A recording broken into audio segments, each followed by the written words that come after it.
you some answers that we're unable to provide today, of course, because of patient privacy and HIPAA laws. Right after this, we will be holding a prayer service across the lobby in our chapel. Everyone is welcome to join us. And before I hand it over to Dr. Thompson, just want to make sure everyone's phones are silenced, please. Thank you.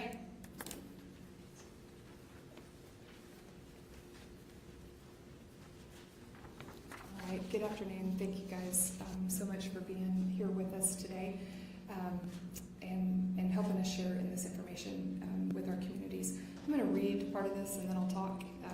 So many of you saw that the City of Lubbock's press release this morning, but we're here to confirm that a patient has passed away from complications caused by the measles virus.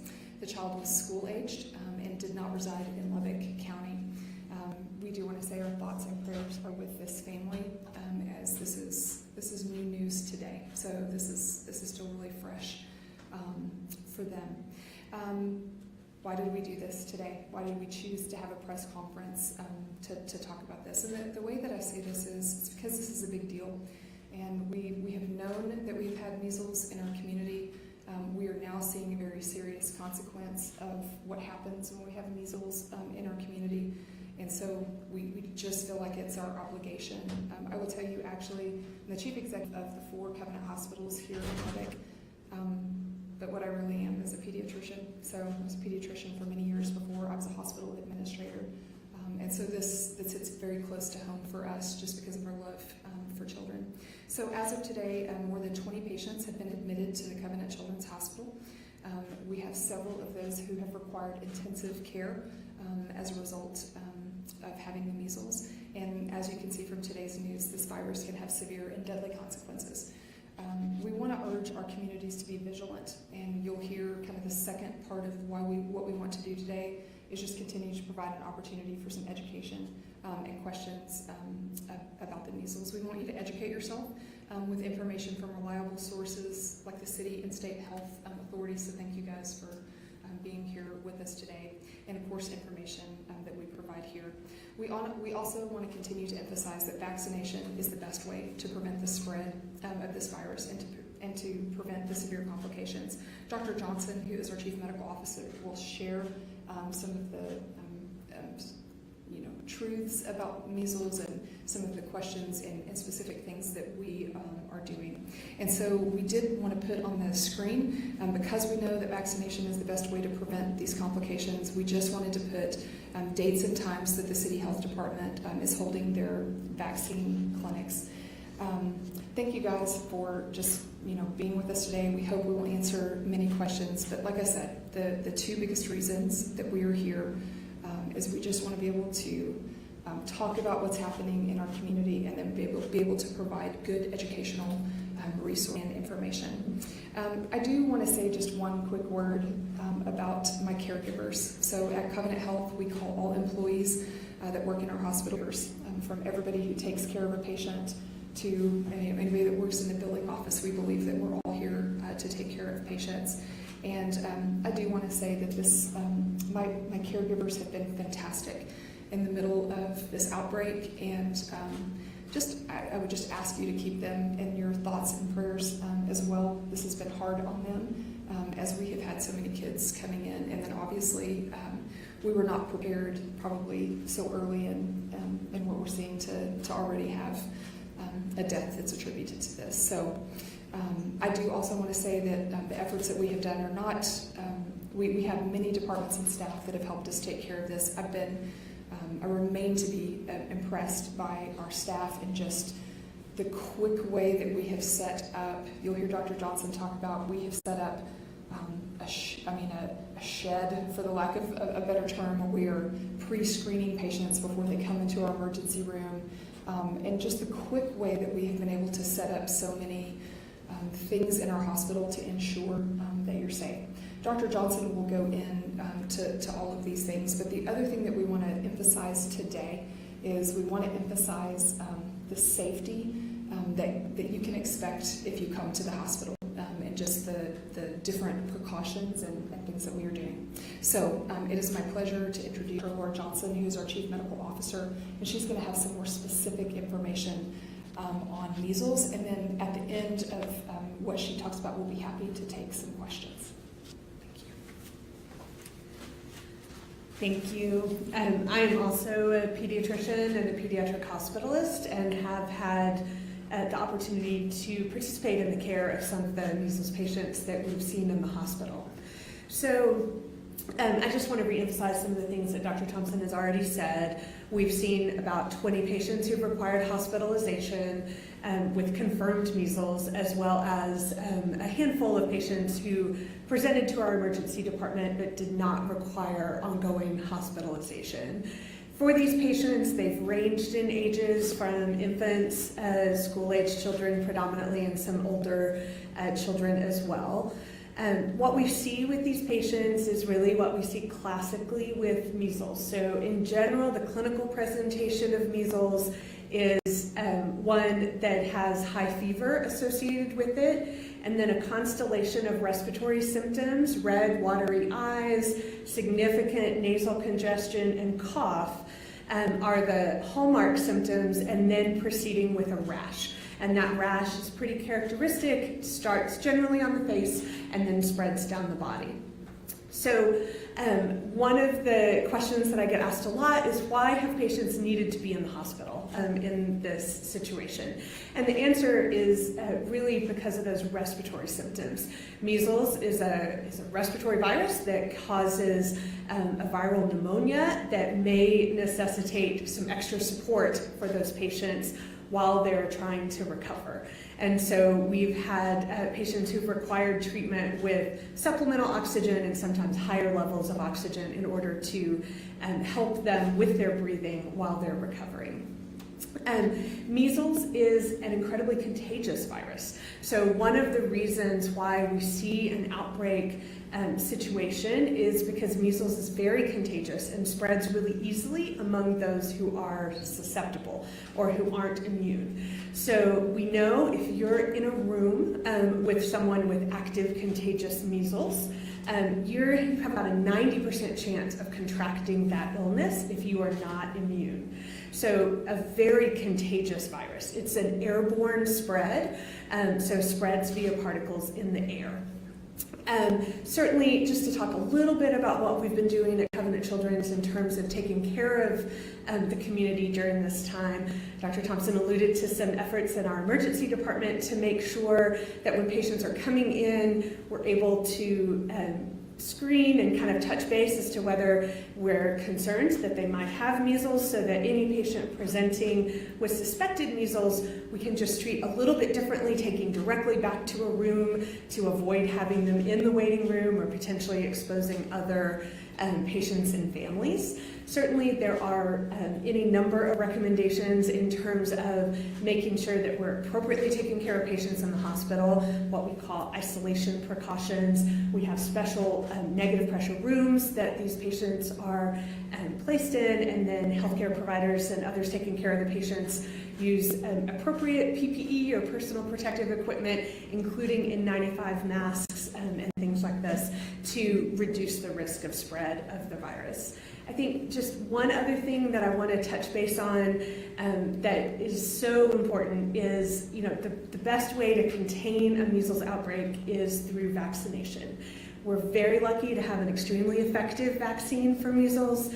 Having 2 doses of measles vaccine confers 97% lifetime immunity. So for those of us who are fully vaccinated against measles, the risk, a lot of people are worried about what's your risk in the community. Your risk is extremely, extremely low of having any issues at all with measles. The risk with measles is really for those who are not immune, who have not been vaccinated. And in that population, as I said, it spreads very, very quickly. So certainly we mentioned that we've got some information about vaccination clinics that the City of Lubbock Health Department has made available, including over the weekend. I really encourage everyone to make sure you know your vaccination status, and if you're not fully vaccinated, if your children aren't fully vaccinated, this is a great time to take advantage of these opportunities in order to be fully vaccinated, to protect yourself and your family during this outbreak. I think those are the major points that I wanted to talk about, so I think we can transition to questions. Dr. Johnson, can you hold on 1 second? Yeah. We're getting a little bit of sound A issues. little, yep. If I turn that off and we just use your microphones, is that better? Go for it, Dr. Johnson. Okay, great. Yes, question. I'll ask one question, I'll come back later, but we've talked to parents of little ones. Sure. Under 1 year old who can't get the measles vaccine. Sure. What do you tell those worried parents Yeah. who feel their kids are susceptible and they don't even want to take them out? Right. So, this time of year, this is respiratory season anyway. Independent of the measles outbreak, we have cold and flu viruses and all of those things. And I would say for young infants who are too young to be vaccinated, we want to be cautious about community exposures for measles, but also for all the other viruses, RSV, flu, et cetera, that circulate this time of year. So that usual precaution about just avoiding interaction with crowds and all of those kinds of things for those infants is appropriate. Now, I do think it's important to communicate with your physician for infants, especially 6 to 12 months. So that population is a little bit different only because we can, in certain contexts, give the measles vaccine early. That's a conversation to have with your pediatrician. It's not been universally recommended yet for all the areas that are impacted by the outbreak, but it is a conversation that can happen. And certainly if those younger infants are exposed. So for example, if a 7 or 8 month old had a known exposure, we would absolutely want to immunize that infant within the first 72 hours of that exposure. That's the most effective, what we call post-exposure prophylaxis, to try to limit the risk of that infant contracting measles. And I'll just add to that. She talked about, this is respiratory season, and sadly, we also experience, unfortunately, childhood deaths from flu and RSV and other viruses, and that's why I would underscore the stuff that you know to do. Wash your hands a lot. When you go to the supermarket, wipe off the, there are things. Wash your hands. Stay away from people who are sick. Like some of those things, because we're talking today specifically about measles, but unfortunately there are also deaths that happen from some of these other common viruses as well. Sure. What was the age of the child who passed, and did they have other comorbidities? So I can't get into specific details about the patient. I can tell you the child was a school-age child. But other than that, I really can't get into any further details.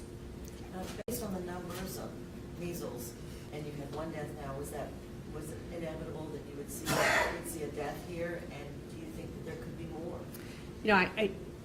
I think what we need to know about measles is a very severe illness that has a mortality rate of about 3%. And so knowing that, when we have large outbreaks, unfortunately statistically, there's a significant risk of having a death. I certainly hope we don't see any more, but I think we're fairly early still in this outbreak. This has been going on about 4 weeks.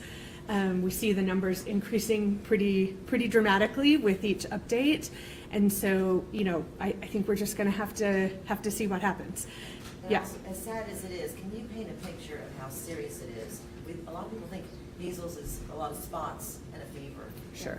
But really, if you could describe what it's like to die from measles, or can you not breathe, or the swelling, can you explain how difficult that is, how dangerous it is? Sure. First of all, measles is a deadly virus, as we just talked about. So measles can be very dangerous.